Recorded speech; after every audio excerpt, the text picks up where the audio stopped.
বিশ্বের সর্ববৃহৎ ভাসমান সৌরবিদ্যুৎ প্রকল্প তৈরি করল চীন। বিশ্ব স্বাস্থ্য সংস্থার তথ্যমতে বর্তমান বিশ্বের সবচেয়ে দূষণাক্রান্ত দেশ হচ্ছে চীন।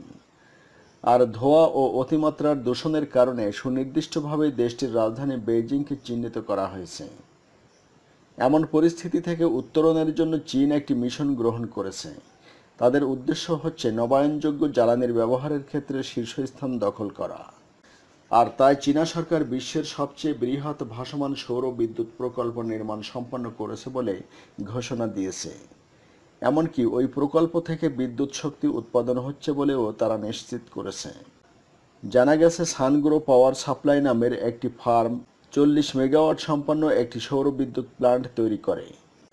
স্থানীয় একজন সরকারি কর্মকর্তা জানান, এ প্রকল্পটি যে শুধু এ অঞ্চলের জমির পূর্ণ ব্যবহার করছে এমন নয়, এটি বন্যার ফলে জমির যে সংকট তৈরি হয়েছিল তাও হ্রাস করেছে। পাশাপাশি নতুন প্রজন্মের জন্য পৃথিবীতে কয়লা খনির যে ক্ষতিকর প্রভাব ছিল তাও কমিয়ে আনছে।